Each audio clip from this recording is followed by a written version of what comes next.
All right.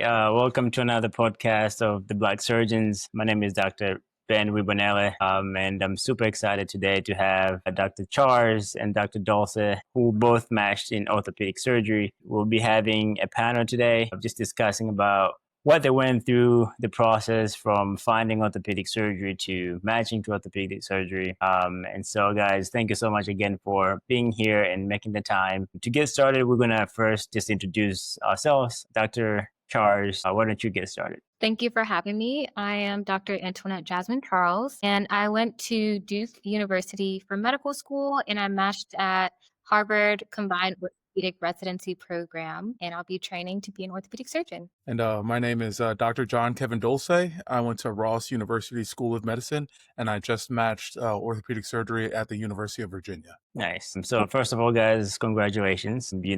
It's not an easy thing to go through the 4 years and then matching in orthopedic surgery. So congratulations for that. Can you guys briefly kind of tell me a little bit about your path to orthopedic surgery and what drew you to the field? Dr. Dulce, why don't you get started with that? All right. So for me, I've always known I wanted to do medicine since I was a kid. Then athletics came into my life, and I played football on a Division I level. With injuries and still knowing that I wanted to do medicine kind of almost steers you towards it a little bit, especially if you love medicine already. Spending time in the athletic training room, spending time with the surgeons. If you do get injured, it allows for a camaraderie that hopefully that you can take into your career as an orthopedic surgeon. So that was kind of like the beginning of it. And my journey, as far as my journey goes, it's been a long journey. I did pursue a professional football career, never made the NFL, but I had some looks, and it's all right. God's plan is everything. And I think that I've landed exactly where I'm supposed to be. Nice. Dr. Charles, what about you? Similar to Dr. Dulce, I knew I wanted to do medicine for a while, but I was kind of dabbling in a number of different specialties. So I was really interested initially in psychiatry. And when I went to medical school, I really loved anatomy and doing things that were more procedural. And during my second year, we had a 2-week rotation on orthopedic surgery, and I fell in love. The people were amazing. They really took their time to make me feel included and a part of the team. And growing up with my father or my grandfather being a mechanic, he would always introduce me to things like changing a tire and using a drill. So when I got into the orthopedic surgery ORs, I was like, this feels like home. I know how these things work. It just is a perfect fit. So I knew since second year that it would be the right field for me. Nice. That's amazing. So when it comes to application, what do you guys think makes a competitive orthopedic surgery applicant? Dr. Charles, we can start with you on that one. That's a great question. I just got here, so I don't know what it looks like on the other side yet. But just based off of my experience, one of the things that I heard a lot of is having great letter recommendations is something that's really valued. How you perform on your rotations are super important as well. And then also getting involved in research super early on because of the competitive nature and with step one being pass fail now, they've said that they've leaned a lot more towards utilizing research productivity, whether it's publications, presentations, things of that nature to really help with identifying who has been productive on that scale versus looking at test scores as much. Dr. Dawes, anything to add on that? Yeah, for sure. I'd like to second Dr. Charles. I agree with everything there. But also, with that being said, you do have to get that step 2 score. If you have everything else and you don't have that, I guess, the get in the door score, no one's really going to look at your application. So second to that, I do believe that having strong letters of recommendation within the field is huge, because once you do get into, I guess, this side of it, you find that the world is very small. Everyone knows everyone, and the program directors do talk. And if you get a letter that speaks highly of you, and it's not a generic letter, it speaks to your work ethic, it speaks to the type of resident that you will be, I think that's probably one of the strongest things that can go to an application. And to add to that, sorry. No. Yeah, keep going, please. Just to add to that, I think it's important in having a diversity of who writes your letters. Like, I think a lot of the times where people go wrong is they try to go only for like the program director and the chairs, and they may not necessarily spend as much time with them. Like, if you're doing research or you're working with them clinically, that's different. But if you just want a chair letter and you haven't really like interacted with that person much, it's not going to be a good letter. So like having a variety of like, maybe some earlier career attendings who may spend a little bit more time with you, but then also like one of the big name people that is in the department or someone that you know very well who can also write you a strong letter. So don't just focus on the top dogs. Like, having a strong letter from someone who knows you really well will go much further, honestly. Nice. Since you discussed a little bit about letters of recommendations, we can kind of jump there. How did you guys find mentors in ortho, and what kind of advice would you have for students who, some people don't have access to like orthopedic surgery departments? Like I went to Morehouse and we didn't have an ENT or orthopedic surgery department. And so, what kind of things can people do to find mentors? And if you don't have a department, what can you do to find mentors out there? Dr. Dulce, we can start with you. Yeah. I was actually going to interject and say I'd like to speak on this because since I'm an international medical grad, we don't have a home hospital. So when we are doing our rotations, we're jumping from hospital to hospital where it's kind of hard to build connections and find mentors. But what I did, which allowed me to get opportunities to rotate different hospitals, have multiple auditions, as well as gain multiple letters of recommendations within the field, was I cold called, I cold emailed. I made sure that I went to every possible conference that I could go to. I not only did I go to the conferences, but I followed up. And if there was an opportunity for an observership, an audition, I didn't shy away from it. And I did a lot of rotations, I would say, that weren't applicable to my actual grade, because if it was just an opportunity to get in the OR and show what I can do and show that I can work and be a good resident, I took those opportunities. So it's kind of making a path for yourself, for me at least. Nice. Hey, Jalen. Welcome. I guess Dr. Warren. Sorry. I should have said Dr. Warren. So we just kind of introduced each other, kind of stating, where you went to medical school and then where you matched. And then just now we were talking a little bit about letter of recommendations and what makes a good applicant. So if you don't mind introducing yourself so we can get you squared up. For sure. Yeah. I'm Jalen Warren. I went to medical school in Columbus, Ohio at Ohio University Heritage College of Osteopathic Medicine. And I matched at Case Western Reserve University Hospitals in Cleveland, Ohio. Nice. Well, welcome to the panel. And Dr. Dulce was just kind of talking about, what can we do to find good mentors? And he was talking about how he didn't have a department on his school, and so he had to reach out and step up to make sure that he got the letters that he needed. Dr. Charles, do you have anything to add on that aspect of letters of recommendations as well as how to find mentors? Yes. So definitely agreeing with like shooting your shot. So even though I have a home program, I honestly met my mentor through Twitter. So she is like huge on Twitter and like posting all about like women in orthopedic surgery. And I like DM'd her one day and I was like, I want to be like you when I grow up. Like, can we meet in person one day? And she like FaceTimed me the next day and like we really built a strong relationship after that.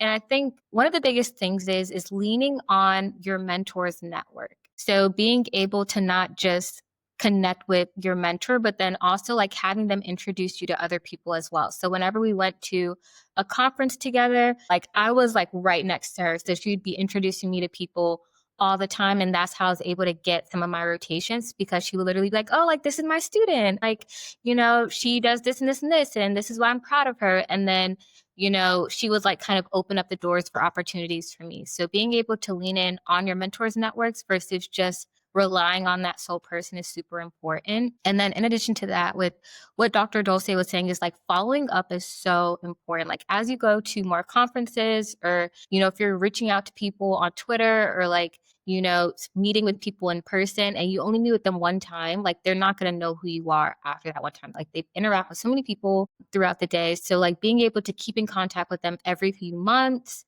is something that I would do with my mentors and just sending them like an updated email of like, oh, this is what I did for the past 3 months. And, thank you for your advice related to this thing. This is how I applied it to my life. And this is what I'm going to do next. So those are some of the things that I say in terms of identifying a mentor, but then also maintaining your relationships. Nice.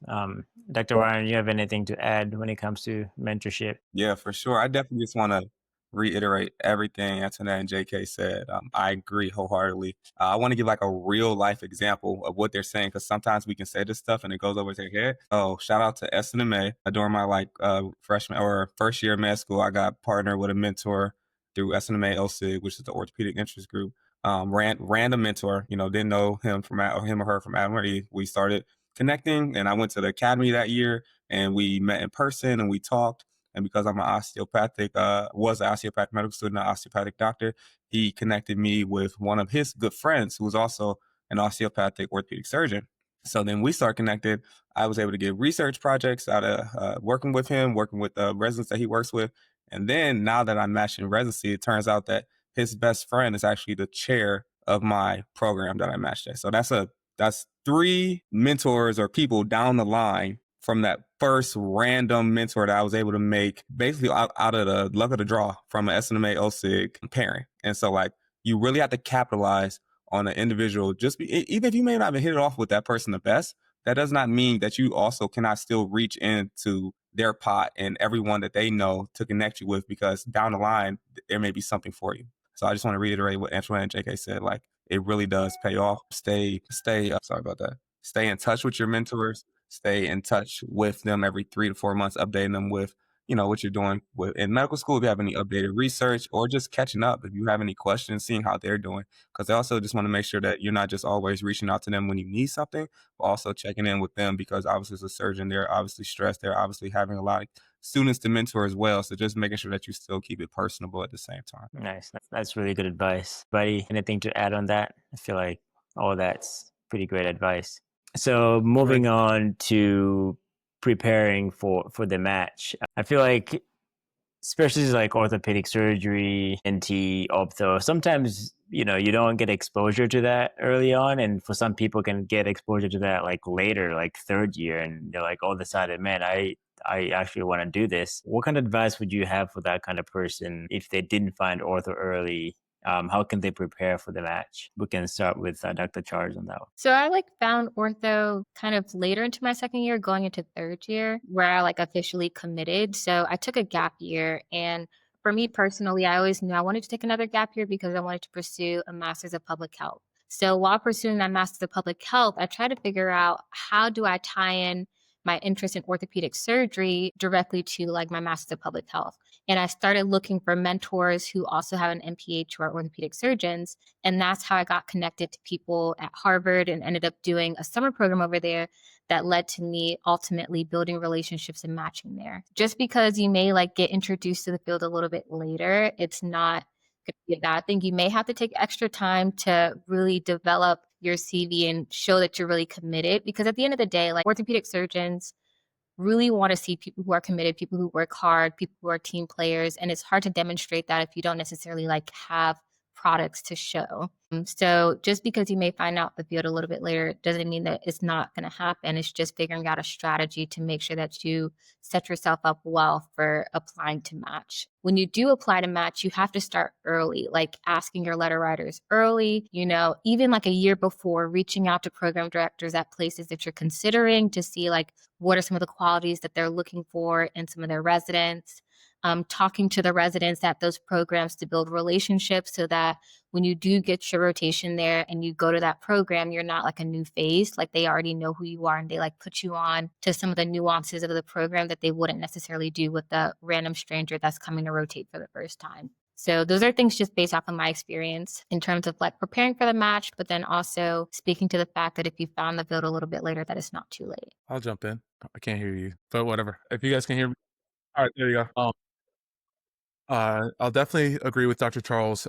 I was going to mention that if you do find it later, that you may have to take some extra time. For me, I was fortunate enough to know that I wanted to do this early, so I set myself up in a way that I would be prepared by the time that auditions came. I took step 2 very early because I wanted to get started on studying for ortho. In basic sciences and in your core electives, you don't get to learn ortho. So one of the challenges in auditions is being able to present yourself like you know what you're talking about. Surgical specialties are very heavy on the Socratic method or pimping. So if you're able to come into a hospital and actually sound like you know what you're talking about, even if it's a little bit, it shows that you've committed yourself to this process and that this student isn't just here because they heard ortho was cool.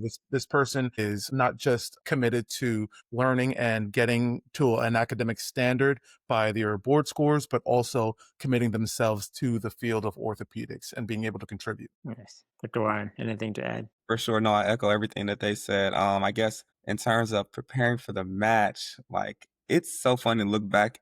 You know, people always tell you, don't worry about that or just focus on this. And it's so hard because it's all encompassing. Like me focusing on this is actually preparing me for the biggest thing at the end. So I do need to actually worry about that and have some thoughts about that. But obviously med school is so, drowning. They say it's like drink from a fire hydrant. That I think, early on, if you do have ideas about a subspecialty, ortho, ENT, whatever it is, it's a lot better to start checking the boxes or making sure you're reaching out to different mentors and reaching out to residents, even if you're unsure if you're going to stay with that specialty, than it is to finally decide, okay, this is the one I want, and now I'm going to start. I would 100% not echo that. Like, don't wait until you're 100%. So especially if they're like very hard subspecialties like ortho and ENT, like start reaching out now. Letting them know, you have a great interest in, their program, great interest in in the field. You want to get involved, X, Y, and Z. And you have to do that with, both specialties that you're weighing, right? And so, and as you do that, I think it will help you really navigate. Okay, this is what I want to do. I talk to these residents. I like their vibe. I like their feel. I like what they're focused on. So definitely, I would echo that in terms of when it's preparing for the match. Like it obviously starts from day one, and throughout medical school, it's never too early. Like now that I think back about it, people used to say like, don't worry about that. Don't think about that, but like at the end of the day, like the longer you wait, the more trouble is going to be for you on the back end. So I would tell any of my, mentees or anything like, if you're interested in this, okay, you're going to start doing X, Y, and Z. If you're interested in this now, and obviously do well in school. And that's the reality of it. And then for people who discover it very late, I'll say, don't judge your timeline on anybody else's. Everyone's timeline is different, especially with the nature of the game now with research years, gap years, and everything like that. Like no one person or no 1,000 people are made the same in terms of how they end up at the same ultimate goal. And that's being, in residency for said subspecialty. So I would say, make sure you don't judge yourself. Make sure you don't be like, oh no, I need to go straight through because that's the only way I'm going to get through. Or, oh, I need to do a research year because I don't have enough research, right? You got to look at the whole encompassing narrative of what's making up your story, what's making up your application, and then weigh about that. Because just because you may not have a lot of research, you may be very personal. You may be very involved in the community. You have high step scores and did very well in your rotations, right? Compared to someone who's complete opposite and now they need to do something different. So just make sure you're not comparing yourself. Make sure you're taking into account the full narrative of what's making up your personal story and how you're presenting yourself to these said programs and take it from there. Nice. And like just to add, because there's like definitely an unwritten curriculum for orthopedic surgery, like,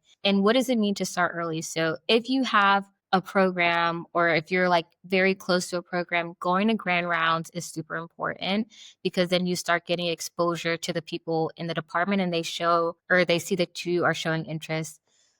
Being able to get in the clinic and shadow and the clinic in the OR very early is super important. So like for us, thankfully we have a gap year already embedded into our program. So I was going to like the ORs like at least once or twice a week and then going to clinic once or twice a week just to be able to one, develop relationships with the attendings that would be writing my letters in that next year, but then also to build my clinical skills and clinical knowledge. And then in addition to that, being able to really show that you're committed to working with the residents. So whether that's like joining some of the call shifts and helping out with call, getting involved with that super early is important because one, you learn what are the important materials that are needed for like splinting, doing a cast, where can you find the C-arm, things of that nature, things that are very important to making sure that the flow is seamless so that when the resident works with you, they're like, all right, like they're on it. They know what's going on. Even if they don't get all the questions right, because I definitely didn't. I knew how to be helpful and I knew how to like be a team player. So being able to do those things really demonstrates interest as well. Personally, for me, I had a great mentor who was able to like kind of prep me and teach me, but like a lot of people don't know some of the unspoken rules of like, what does it mean to get started early? Like sometimes people just think, oh, that's just talking to residents, when it's like, no, like sometimes from day one, people are like already in the ORs. And I definitely wasn't that type of person because I just didn't know. But those are some of the things that if you are considering orthopedic surgery that you could be doing. Yeah, I just want to add on to that. Yeah, like when you think about, taking a call shift or going to grand rounds, you're focused on like, okay, this is gonna expose me to this residency program, they're gonna like me. But the thing is, you learn so many other little things about what it looks like to be an orthopedic surgery resident, what it looks like to be in the orthopedic surgery residency program that you're gonna take. And when it's time for your away rotations, you're gonna be literally through the moon. Like, so really when you go and do these things, like really take in everything. You watch how they do handoffs, watch how they are setting up splints, different places do different things. Watch how they do their didactics and education so you can be prepared for when you go on your away rotations. And they may, pimp the med students, you can have something ready to present and ready to move forward with. Also, I would say you're right. It is definitely an early or unwritten curriculum. I would, and anyone who comes to me who is interested in orthopedic surgery, I would say, okay, if you're interested, I would start studying it on the side. I'm not saying don't study it to the point where, it's lowering your test grades and your basic sciences in your preclinical years. But if you have 30 minutes a night to read, and because the repetition is going to build up. Once you're third or fourth year, you're going to be like, oh yeah, I started learning that in my first year of med school. I would 100% emphasize to start reading and looking at, the resources like orthobullets, pocket pimp, and handbook of fractures. That's it. Honestly, just start there. And as you repeat that each year, like first year, second year, third year, fourth year, you're going to be smoking the game, come away rotations. So that is like something like people who are like, don't worry about ortho. Like, it's okay. Like once you finish step 2 and stuff, then you can learn that. Like, okay, the rest of the 1,000 applicants who are not doing that, and then you look behind because you did that, now what? So I would definitely say, if you do have a strong interest in ortho, go to grand rounds, ask to take call, see how they do splints, see how they do all the different procedures and things like that. Study ortho, just the basics. Make it a weekly habit. And yeah. Nice. I'll piggyback off Dr. Warren, because you mentioned aways. For me, I had to search for aways. If you can, because we don't use VSLO, Visiting Students Learning Opportunities. If you know you want to do it, depending on where you're at in the process, early in your third years, if you know a program that you want to go to, contact them as early as possible, because the best thing for you in this process format, I believe, is getting that exposure to a program by doing an audition. So if it was something that I could give to a medical student, is if this is what you want to do, get your audition rotations set up as early as possible, because they fill up quick. One thing I actually wanted to ask you guys is, when it comes to away rotations, some people tend to say maybe don't do away rotations, just because if you go there and you mess up, then it looks bad. For things like ortho, what do you guys think? Is like, should you do away rotations for sure? And if you do, how many should you do? And if you don't do, is that a good idea? What do you guys think? Dr. Charles, I'll start with you on that one. Work surgery, you have to. Like, there's genuinely no way around it, honestly. And I would say, like, on average, people do 3, 2 at minimum, but definitely 3. Once you start going into like 5, it like people can get burnt out. But sometimes, like people who are coming from an international medical school or a DO school, they may have to. But at the end of the day, like, you have to do it. And the thing is that in order to prevent yourself from looking bad, with what Dr. Warren was saying is starting early. Like for me, I can speak from a personal experience because I did not study ortho very early on. Like I got some exposure through like clinic, and I was studying through that, and like I knew some aspects of ortho, but not to the degree that I should have for a rotating student. And I didn't know this until I went on my first daily rotation, and I was like, okay, I'm like definitely behind. But because of my work ethic, it like worked out in the end. And like I learned exponentially on these rotations. So it helped building my knowledge. But even if you don't necessarily know the information now, like starting early in developing it will make you a rock star for away rotations. Because for ortho, like I believe the numbers are like 50% of people who match into the programs that they rotated at. And it's either that or their home program. So it's very like rare that people match at places that aren't necessarily where they did their OAs or where they didn't have their home program. It can happen, but it's very unlikely. Dr. Ryan, what do Yeah, you for think? sure. Like you said, or like she said, it definitely varies depending on what type of institution you're coming from. Some people even have limitations on the number of ways they can do. Obviously, for me, like as a DO student, I tried to maximize that. And I'm sure as IMG student, I think they try to do the same, right? Because they need to get exposure just as we do. But I would say, I think the sweet spot is low-key growing. I maybe even say 4 now, but before they used to always say 3, and then chill. But now that the data is showing, you're really more likely to match in a way that you did compared to, just a signal and application, then it only makes statistical sense to do more ways. In terms of preventing burnout or not avoiding the way to not make a bad impression, I don't think that's a good mindset to have, because if you're going to make a bad impression, whether you do it on your way, whether you match there and then get kicked out of residency, like you should be working on whatever it is that you think you're going to mess up on, so that it's either happens on the way or it happens in residency. Like you need to be working on that now. And so the best time to do that is in med school, where you're allowed to make mistakes. As you're in residency and you make some mistakes or you have some, red flags, that's a whole nother story.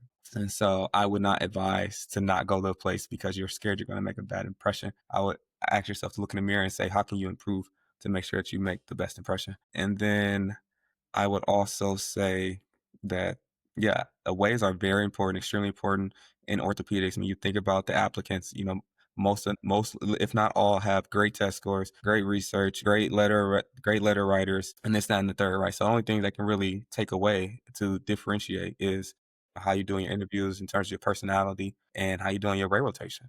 And so those are really 2 factors for me that I feel like really make you stand out when you're in this pool of all sharks, in my opinion. So I think it's great that we have a USMD, a USDO, and a USIMG, because it's definitely different perspectives. For me, if my school let me do 10 aways, I would have done 11. So I tried to get as many as I could in, ended up doing 4. And I do think 4 is the sweet spot, because even in your application for ERAS, some programs won't even accept your application unless you do a minimum of 3 aways. So I think 4 is the sweet spot where you get enough exposure as well as maybe not getting burned out, because if you're doing what you're supposed to be doing on these aways, you're going to be tired. You're going to be the first one there. You're going to be the last one to leave. So I think, yeah, 4 is a good number. And for me, I was able to do 4 ways and then get some observerships just to get some exposure. So, and with that being said, I was able to get interviews at my ways and the additional observerships that I did. So it's about getting that exposure. And and like Dr. Warren said, you can't go in with the mindset like that you're going to mess up, because you're going to mess up regardless. You're not going to know everything. You're going to get a PIMP question wrong. You're going to do something wrong. You're going to forget somebody's glove sizes, whatever it is. And fear is a mind killer. So if you're going in with that fear, you're just going to set yourself up for failure to begin with. Nice. How did you guys, just to follow up on that, approach away rotations? How can somebody actually succeed in an away rotation? Or, you talked about fear or messing up. How do you deal with those moments? Because you're going there for 1 month, and that's the only time you get to interact with these people, and somehow you're supposed to be this perfect person, right? Which is impossible to be. How did you guys approach that? I'll start with you, Dr. Dole. So first and foremost, I think you got to come in there understanding that you got to be humble. You're going somewhere else.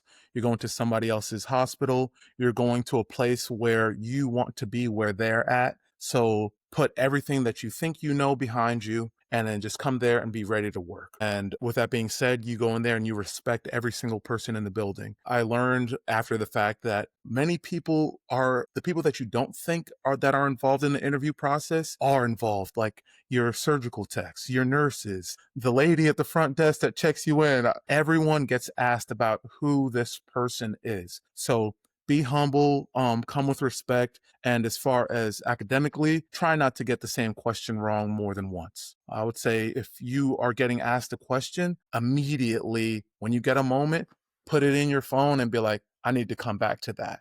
And then review that, because more times than not, you're going to get asked it again, and they'll forget about that you got it wrong the first time if you get it right the second time. Nice. Dr. Warren? Yeah, I echo everything he said. I guess just additionally, yeah, when we talk about fear, like you're going into this new environment, this new place, especially if it's your first one, like you don't have any previous experience of what it's going to be like. And so it's appropriate to have normal amount, a small amount of fear, but you have to also combat that fear with, like you said, humbleness and a desire to get better each and every day, because there's going to be long days and longer days and longer days. But each time that day gets longer, you still have to perform at your highest level to your best ability.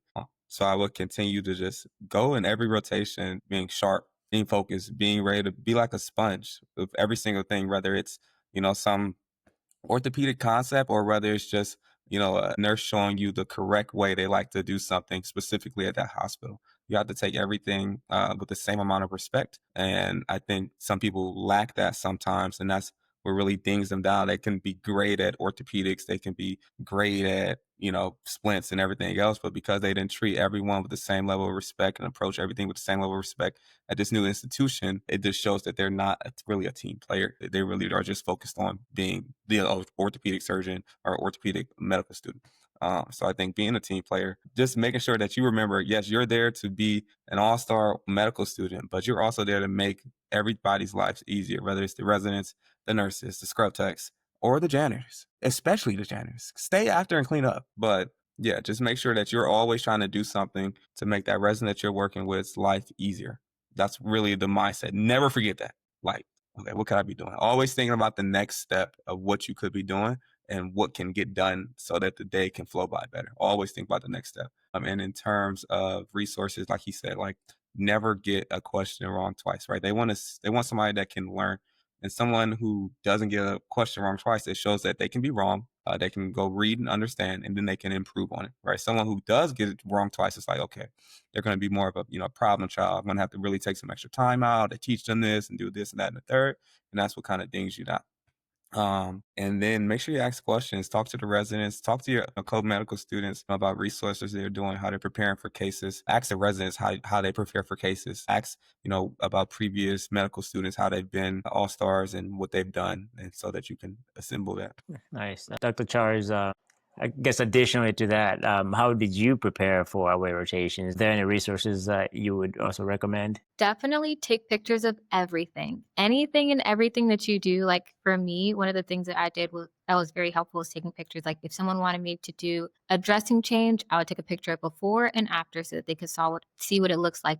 Removing staples, same thing. Asking expectations of the residents in every rotation that you're working with and the attendings so that they know what they want you to do, and you can go above and beyond that. Being able to be humble is super important. I agree with what Dr. Warren and Dulce have been saying about that, but I really want to iterate that. Even being nice to your interns or co-rotating students, like please don't be at another institution being mean, thinking that you're better than everyone. Like it does not go far, and everyone recognizes that. So just be a nice person. Like that's just the bare minimum that you can do as a rotating student, and showing interest. Looking at cases that the attendings do regularly and looking at like their past case history and reading the op note. That will give you insight to the pertinent anatomy that people might be looking at. That might give you insight into the instruments that they like to use, the steps of the procedure. That was something that I found that was very important for me to really figure out how to study, because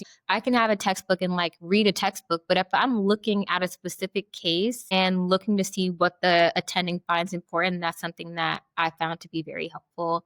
And lastly, paying attention to the setup is so important, whether it's splinting, casting, or in the operating room. Like for me, being able to take a picture and be like, the attending wants the pillow laid here. They need this blanket rolled. They need, this type of gauze. They need these x-rays up. Like being able to prepare the room before the attending or resident walks in will make you a gem, because sometimes if a new resident is coming on and you've been on the service for 2 weeks and you help them out and they're like, I've never been on this service before. What do I do? How do I prepare? What is the attending like? And you're able to give them that information and set it up for them and make them look good, then it'll make you look even better. Because in addition to helping everyone's lives be better, you also need to make everyone else look better than you, right? Like, don't be an asshole, excuse my language, but if someone gets a question wrong and they're an intern or a resident, like, don't come after them and be like, oh yeah, I know the answer. It's like everyone is going to feel some type of way about that. So it's just like common courtesies in terms of just not being a mean person, but then also like knowing how to read a room as well. It's really Yeah. good. Just to add to that, I think you focus on being the best version of yourself instead of focusing on trying to be the best specific medical student out the group. That's when you are able to put all that, whether it's random, we're all human, right? So random animosity or thoughts of trying to be the best or outshine someone, that all goes to the side, right? Focus on being the best version of yourself and not trying to be the best specific medical student out this group of 8 or 10. And that will take you a lot further than trying to think about what John did yesterday or what Alyssa did tomorrow. Yeah, you guys give amazing gems, by the way. Dr. Dawson, do you want to add anything else? No, I just agree with them wholeheartedly, because as far as like the interactions that you go with your peers that you're rotating with, the residents know if you're trying to be a try hard or aren't what you guys keep saying is a team player.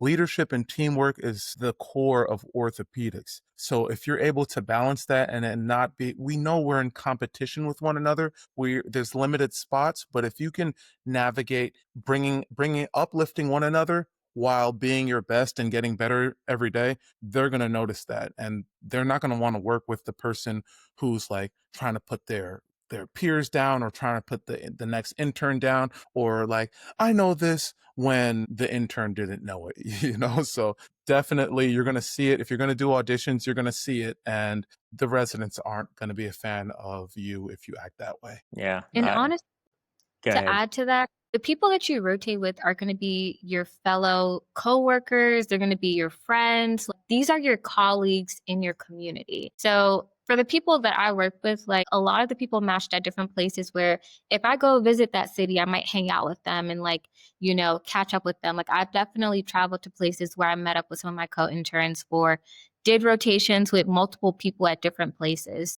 Being kind to the people that you're rotating with is just the beginning of developing your relationship with people in your field. I had an interview where one of my interview questions was, out of the people you rotated with, which one would you want most likely to be your co-intern, right? And so how you're perceived by the people you work with, it's not just the attendings, it's not just the ancillary staff, it's everyone.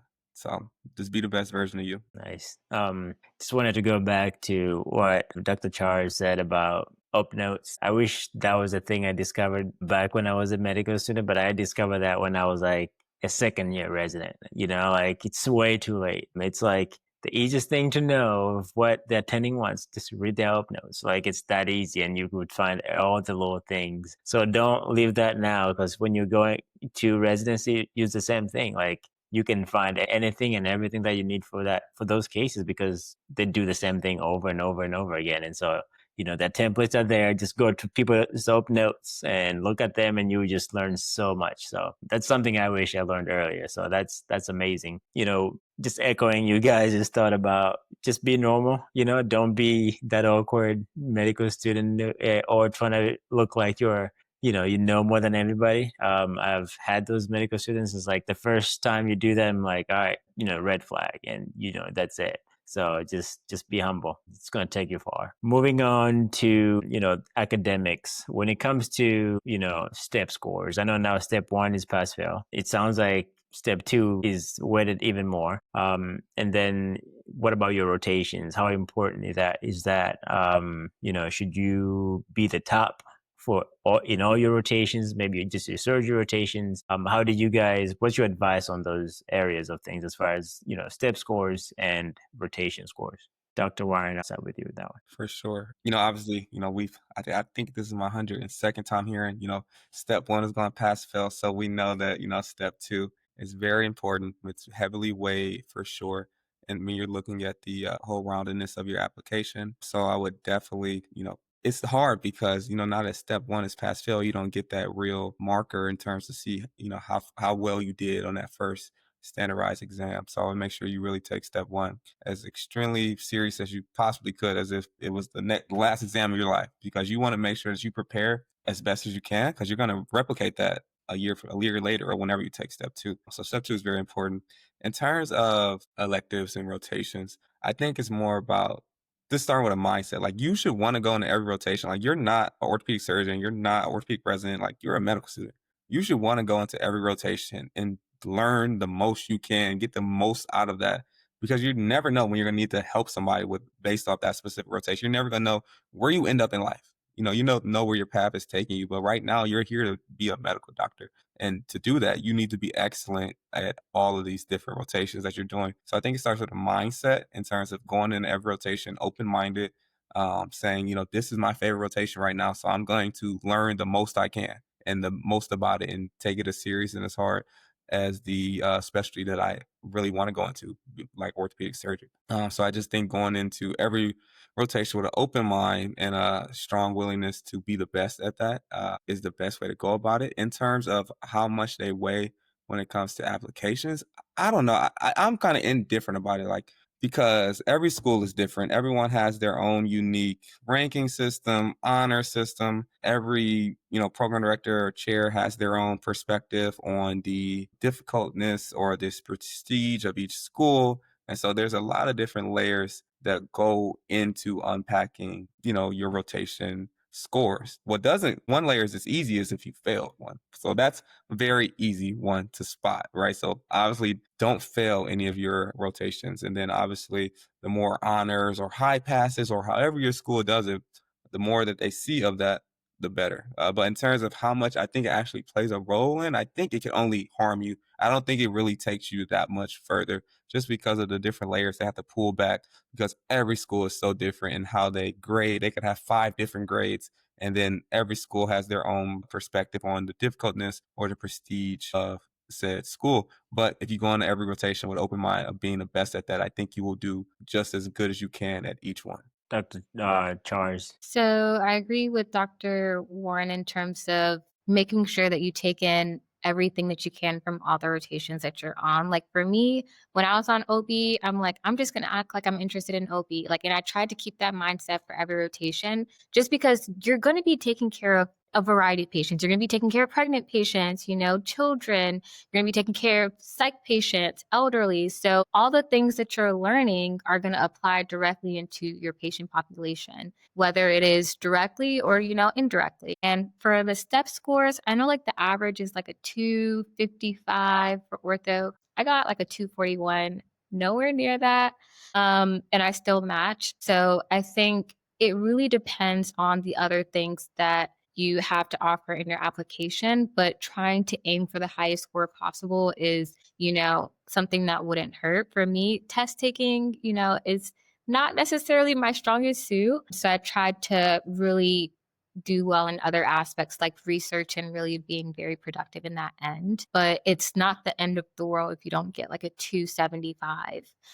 Like you can still match into ortho if you have other things to compare. And from my experience for my school, all of our rotations were pass fail. So we didn't necessarily have a ranking system. So it really did allow me to just go into the rotations, just having an open mind and trying to take in everything that I can and trying not to fail. So there have been people who have failed, step 1 or rotations, and it does make it a lot harder to match. Is it impossible? No, but it just adds in another barrier in terms of things that you have to overcome to match successfully. Nice. Dr. Dawson, anything to add? Yeah, so for whom throughout the process, just speaking with different attendings and different programs, the consensus is around that most of the programs look at a student getting a 240 or above, most that I spoke with. Some of them have filters, some of them have different metrics, but for the most part, I've heard that you should aim for a 240 above. I've opened myself up to medical students to ask me questions and give them direction. I always tell them shoot for 250 because the average is, I think, a 251 last year, 252. So shoot for the highest score that you can get. And as far as rotations goes, I think we're all here for a reason because we hate to sound cliche, but we respect the process. Every rotation I went into, you would have sworn that that's what I wanted to do.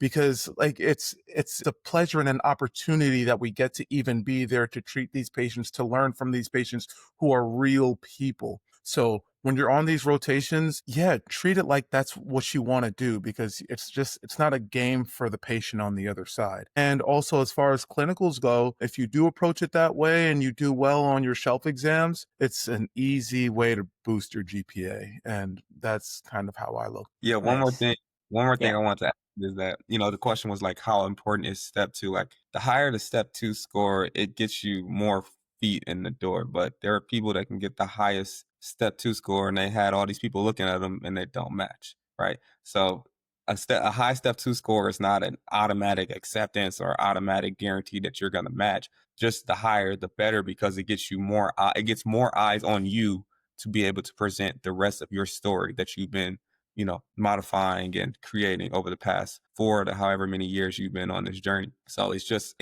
not a barrier, but a stoplight to see where you're at and to see how many people want to take a look at you. So the higher, the better, obviously, but it is not end all be all. And it's also not a set in stone. You're good. Nice. So how did you guys focus when it comes to your personal statement? How important was that, and what makes a good personal statement, and what are the do's and don'ts that you guys would advise people? Dr. Dorsey, I'll start that with you. Sorry, I was on mute. So as far as personal statement goes, I just gave a medical student some advice today, reached out to me. It's called a personal statement for a reason. Make it personal. Don't make up a story about how this happened and then boom, this is why you want to be an orthopedic surgeon. Like, wow, people try to do that. And program directors can see through that, because if your personal statement says one thing and your whole application and the history of who you are as a person doesn't say that, you're just making yourself look bad. For me, I tried to be genuine, I tried to be intentional, and I tried to match my personal statement to who I was when I was on my rotations. And as far as do's and don'ts go, it's personal for each person. So I can't tell you what to do and what not to do, but don't lie. And another thing that I know people are weird about it, I would say don't let ChatGPT do it for you. I would say write it for yourself first and then use something to check your grammar and spelling. Did we lose him? I think so. But I agree with what you said. Yeah, I agree as well. Okay. Who's All up? right. Yeah, I guess I'll go. Yeah, just start with do's and don'ts. Obviously, not obvious. Don't lie. Don't make stuff up. Don't think you be able to finesse it or finagle it if they ask you about it, because they will get down to it and they will see right through you. So don't lie. Don't make stuff up. Don't reach. Honestly, let it be personal. Not sometimes, a lot of times you don't have some epiphany moment that leads you to want to be an orthopedic surgeon. It's more of a steady ladder or steady climb that this happened and this happened and this happened, and it circles back around. It doesn't have to be a snapshot moment that, oh, I'm an orthopedic surgeon. That's not what they want. They want to see how your whole roundedness of your body's work led you to now applying the orthopedic surgery residency, right? It doesn't have to be a certain specific injury or anything like that, right? It just has to be showing who you are, what you're made of, which is already going to be exemplified in your CV and in your ERAS application, but not putting that to words so that they're able to illustrate it and imagine it in their head as they read about you and how you came to this moment. I would say that, honestly, in my opinion, I think personal statements are very important, extremely important, because I think some people are getting a little bit bored and tired of just test scores and research. And so they really want to get down and personal and know about how did this specific event really shape you to be this medical student and to want to be this resident and surgeon. Like, they want to really get more philosophical with you and understand how different things and different aspects of your life shaped you to be who you were on your away rotation or on your interview. So I think that's very important, and make sure you take it serious and try to be as personable as you can and authentic. And to add to that, I would say try to get a number of people to read your personal statement, like having your mentors read it, but then also like maybe your friend who is in something that's outside of medicine, just to like check for grammar and also making sure that the story is pretty consistent and has a nice flow. But with that being said, you don't have to change or edit your personal statement to the liking of any particular person. You just take into account what they say and you kind of figure out what works best for you and what doesn't. And for me, I like really focused on telling my story through the lens of how I envision myself as a resident, but then also as an attending as well. I feel like, what people do sometimes is they focus on the bigger picture, but then forget that there's literally like 5 years, 6 years of training to get there, and figuring out how to go through that development process and writing that in a statement and really focusing on that is something that could be helpful for people to know who are they getting as a resident and how they can help you mold into the person that you want to become as an attending physician. So that's kind of like my comments towards personal statements. I have a follow-up question, just like from the ERAS point of view. Did you guys have one personal statement? Did you guys have a few personal statements for your top programs, or did you try to detail or change specific details and mold it for every program that you signal or apply to? That's a great Um, question. I was gonna say, I've heard that a lot of students applying this past cycle, they did do that. Um, For me, everyone got the same one. I was just one guy. But it's okay because I ended up getting more interviews than my auditions, which I kind of didn't expect. So those people like knew who I was. So, and I think like I was mentioning earlier, my personal statement is exactly who you're going to meet in real life. And I think my experiences that brought me to this point has made me the man I am, and it parallels that in my personal statement. I was definitely not burnt out, but just tired at that point. And I was just like, I poured my heart and my soul into making a really good personal statement to send to everyone. But kind of like sharing a little bit that was inside of it was talking about my experience with my grandfather being a mechanic, and then tying it into my history as being a Haitian-American and how bone setters used to be the initial orthopedic trainees in, the 1800s, and how that relates to my ancestry and, my interest in global orthopedic surgery. So for me, I tried to tie in all my interests so that it was a very authentic version of who I am. And I feel like changing it for a particular program wouldn't necessarily change the mission of what I was trying to sell. So I didn't really also find any true benefit for me personally in changing up the personal statement, because I intentionally applied to places that, had the opportunities that I was seeking, so they would appreciate it a little bit more in terms of what I was sharing in my personal statement. I think I skipped this question, but I wanted to know a little bit how important is research when it comes to applying for orthopedic surgery. And why don't you get us started with that one? How much research did you do, and what do you think? What was the impact of that for your math? So in terms of research that I did, I think I had 5 or 6 publications. I think 3 were first author, and I had 10 to 15 presentations or and abstracts. And I think research is important for the application. I honestly think it's even more important just to do it, because when you go out to these places and present it, that's where you make these connections and networking. You can have one research project that you presented at, academy or any type of conference, and you got a question asked to you by a doctor that you ended up now being, oh, he's the PD of a program that I'm interviewing at. And because they saw you in that moment and connected with you up that one project, that's the only thing on your, your CV, that's what got you your foot in the door. So I think research is important because it also shows you how to do it, because at most, if not all residency programs, you're required to graduate with at least one submitted paper. And then also just being able to disseminate that information, and as well as connect with other faculty and attendings throughout the nation, I think is a very unique opportunity that you get by doing research. In terms of how important it is, there definitely, some programs definitely do have barriers or bare minimums, just like they do with SCORE. Some programs don't. So it just shows that, okay, outside of medical school, where you're also doing the required extracurricular activities like research and being productive at that, because you're going to have a lot of different outside responsibilities to do as well as a resident. So it also shows that you have the ability to be able to do well at your main job, as well as carrying the rest of your duties and jobs on the side. So yeah, that's what I would say about research. I'm indifferent about it. It is important, but I want it to be meaningful. I don't want you to do research just to say you did it. And all of my research, I played a valuable role in it, whether it's coming up with the idea or whether it being about something that I truly care about. Most of my papers, if not 3 or 4, all had to do with underserved populations, and that's something that I really care about and want to serve in the future. So just being able to have research that you are thoroughly able to talk about not because you know every statistics, but because you know everything that went into those methods to think about the problem and coming up with, a possible solution to it.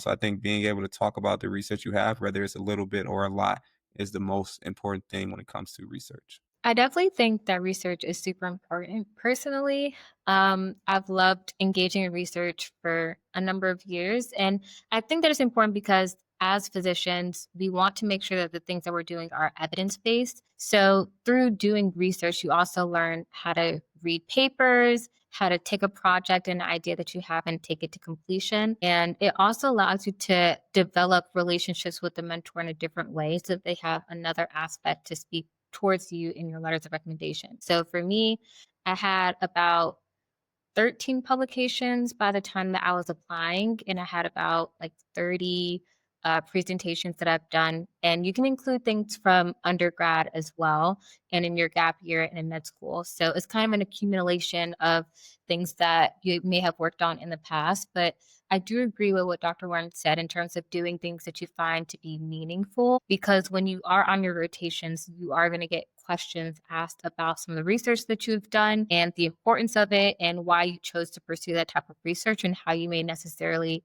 incorporate it into your future. So being able to know how to take your ideas and take it to completion, writing a paper, presenting it is all things that are very important skills to have as a clinician in general, but especially in the field of orthopedic surgery when things are changing so rapidly with product development and also with like just guidelines towards prevention or utilizing antibiotics, things of that nature. So being able to engage in research, but then also knowing how to review and read it is important as a clinician as well. So from an application standpoint, I do believe that research is important, but it varies from program to program. From the programs that I've interviewed with, I've seen that certain programs care about research more than others. So for me, I think I had about 15 research pieces, only one first authorship, and 4 manuscripts, and the rest were either podium presentations, poster presentations, etc. But they were all in actually general surgery. So some programs actually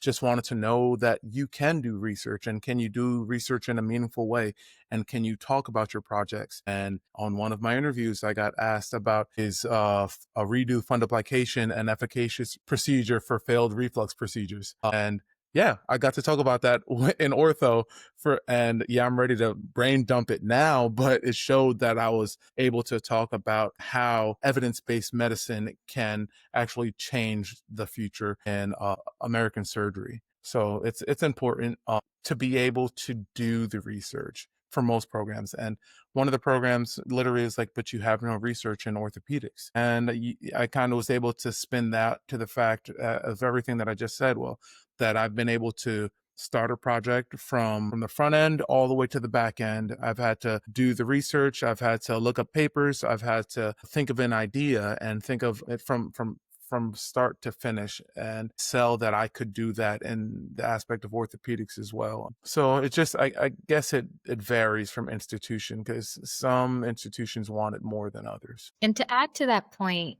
I do think that like it is important to know that it doesn't have to be orthopedic surgery research, because I also had like psych research and, neurology research and, I had stuff about global health. So I agree that it could be in things that you particularly find to be meaningful. If it is an ortho, that's great, but it doesn't have to all be in orthopedic surgery. For sure. Yeah, we all talked about how we got asked about our research, and talking about meaningful experiences and things like that. So I guess the next question would be, how did you prepare for interviews, and what kind of questions did you get asked in interviews? Dr. Charles. Great question. I would say one of the most memorable questions that I got, that wasn't necessarily a question, but it was more so a statement, was teach me something.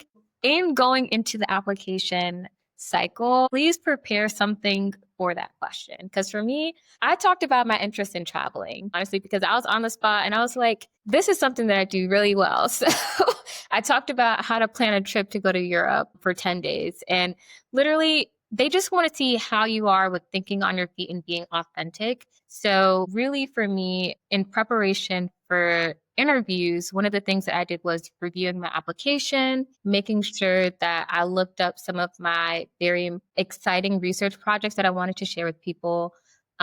Thinking about the relationships that I had with my mentors, because it'd be like, how do you know this person? Or when did you guys start working together? So being able to explain the relationship that I have with my letter writers and, what we've been able to do together.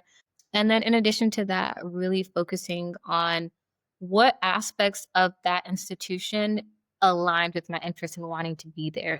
Looking at their mission statement, looking at their values, looking at their residents and seeing what are some of the things that their residents do. With me having a MPH, it was really important for me to see that there was other people who had MPH training in their program, and if they actually applied it as residents, or if they had opportunities to do international learning experiences, because that's something that I found valuable. So I tried to really scour their website, looking at the resident profiles, looking at the people in leadership. I made a little cheat sheet with all this information, and I had little pictures of everyone who were in leadership, so that if someone approached me, I would be like, oh, like that's the program director, or that's the chair, versus just thinking that it's like a random resident or an attending. So being able to also know how to identify people in the program is something that I found was really helpful in the preparation process as well. Kind of the same for me is I would look at every face that I could and try and put the name to the face, because you just,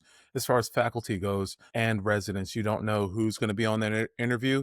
Because I guess half of my interviews were online and half were in person. So online, you're just a face. So you have to be able to expect the unexpected and be able to be relatable to whomever you're going to speak with. And it helps to maybe look at the website and see what their interests are, maybe where they're trained, and you never know on what connection that you can put there that makes you relatable to that individual. Yeah, I definitely want to emphasize that, especially when you do find out, at the programs where you do find out who your interviewers are going to be, doing the research on their upbringing, whether it's college, med school, residency, like I would say at least half the time you'll find some type of interconnection where you can make a connection with, instead of just being, the typical medical students who are answering the traditional general questions. You're able to ask them and talk about their experiences in X, Y, and Z, because you also, lived there or did your MPH there and had this type of experience and things like that. So definitely do your research on your interviewers. When you do have the access or ability to know who's going to interview you. I would also make sure that you talk to people who aren't just your med student colleagues or your faculty, because throughout medical school, it's really like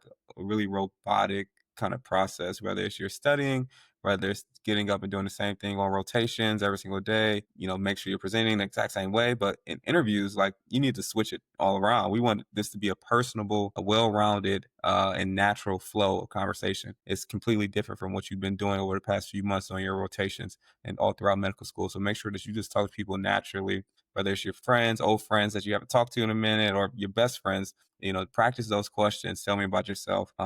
Why you're interested here, X, Y, and Z. Make sure also you look up, wherever program you're interviewing at, you can Google like orthopedic interview questions at, Harvard MGH. And sometimes things will pop up just to see the old questions that they typically ask, and make sure you know how to teach something for sure. That was definitely one of my favorite experiences too, because just teaching something is kind of unique, because usually you're always the student, you're always the one getting taught. So that was definitely a cool experience. And then another cool experience I had was just the hands-on stuff. Like, some of the programs I interviewed, I had a lot of different hands-on stations. So that was fun to get involved in and do, because it kind of took your mind off of, okay, this is my fifth, tell me about me. Let me make sure I switch it up a little bit.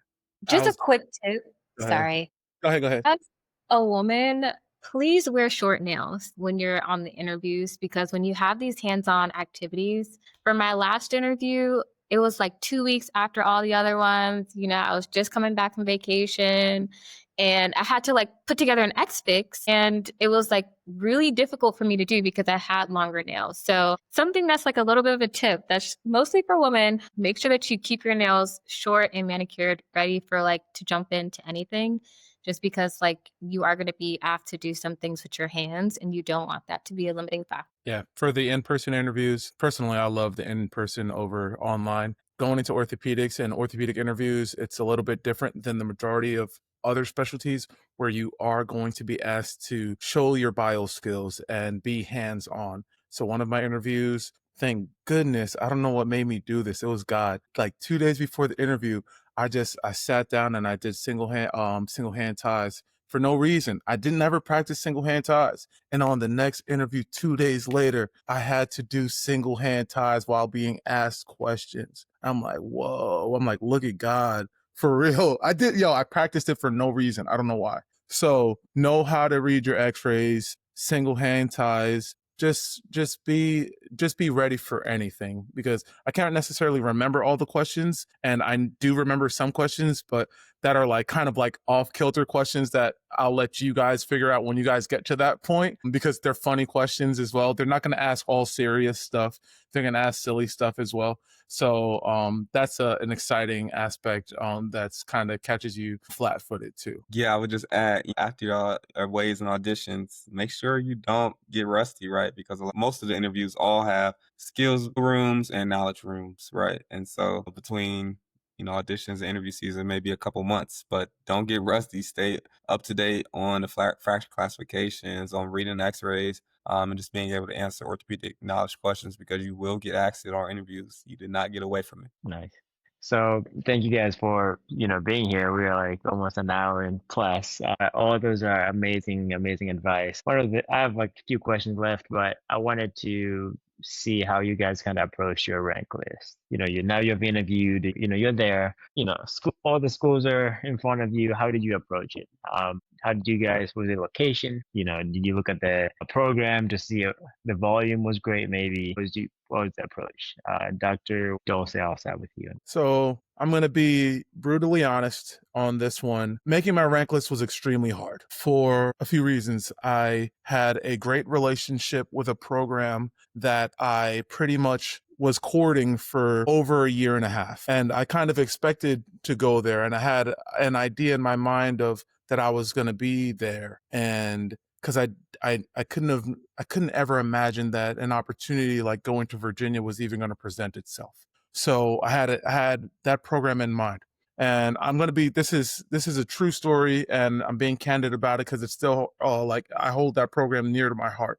So when making that rank list, ended up, once Virginia came into the picture, I kind of, believe it or not, I was still kind of back and forth, even though the relationship that I have with Virginia, the relationship that I have with the people at Virginia, but also I had the relationship that I took a long time to build with this other program. So I ended up really reflecting, praying, talking with my family, talking to God, and kind of looking at what my future would look like if I ranked this program 1 versus this program 1. Obviously, I ended up ranking Virginia 1, and I'm so proud and excited to be able to go to a program like that, and a program like that is interested in me. But I'm being very candid right now. The next week, I went to that other program, and I went to their didactics at 6 a.m. And I knocked on their door, and they kind of were like, whoa.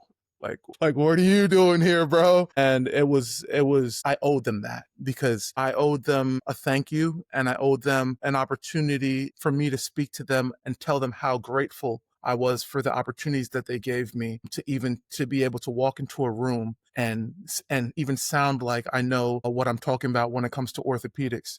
They took me in for a whole year as an IMG. I'm going to their fracture conferences and didactics twice a week.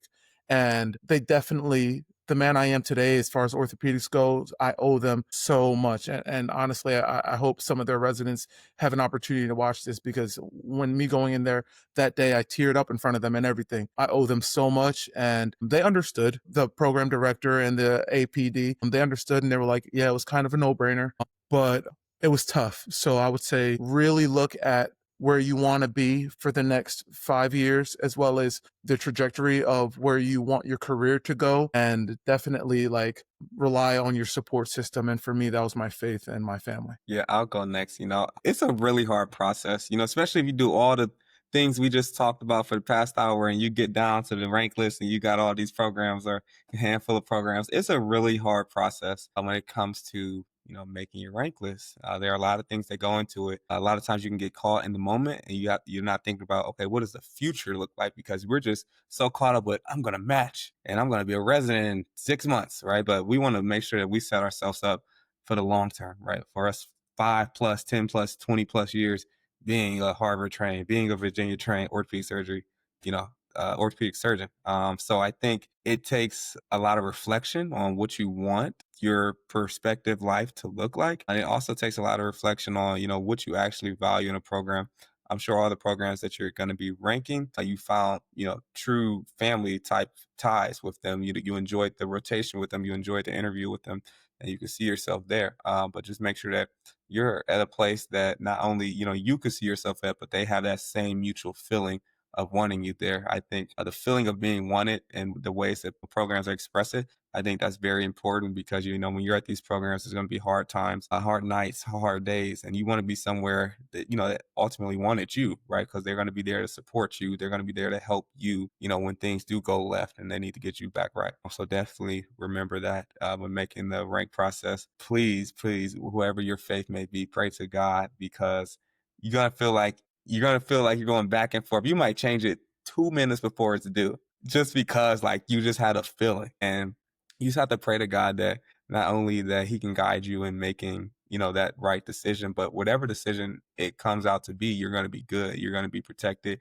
You're going to be surrounded by support systems that are set in place with whatever institution you sign up with, and as well as your friends and families around you.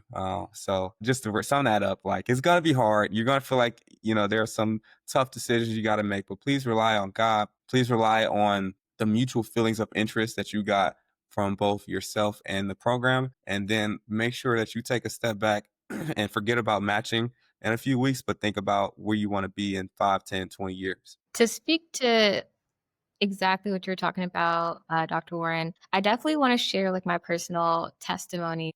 In March 2023, I was very overwhelmed. I was super scared. I'm like, God, what is it that you want me to do? And he showed me a vision that I would be going to Harvard. And I actually made this phone screen saver for God to just give me a reminder of where I'm supposed to be going. And after that, that's when I ended up getting that summer program opportunity at Harvard. And I met such amazing residents that served as mentors for me, and attendings that served as mentors for me for the years to come. And I just knew when I got there in my rotation for my away, it was just such an awesome experience on the first day. And then I got a phone call that my grandfather was on life support, literally that first week of my rotation. And I was like, oh my gosh, I've waited a year and a half for this opportunity and it's finally here. And, my grandfather, who actually inspired me to pursue orthopedic surgery, is on life support. So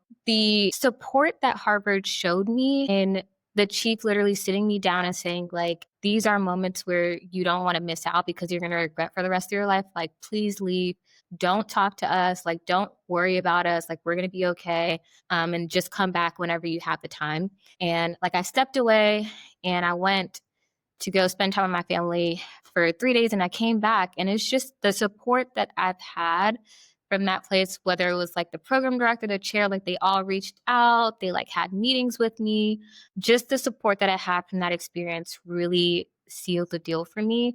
And even when I was away, I felt I really wanted to help out the team. So I was still prepping the notes while I was away. I was still trying to figure out how to be helpful, but it was just the guidance that I got throughout the past year and a half. It's a great fit because for me personally, I wanted a place that appreciated diversity of thought and wanting to take ideas that haven't been done before, and trying to bring them into light as a resident. And being able to see people create these type of things as residents was a place where I knew that I needed to be at.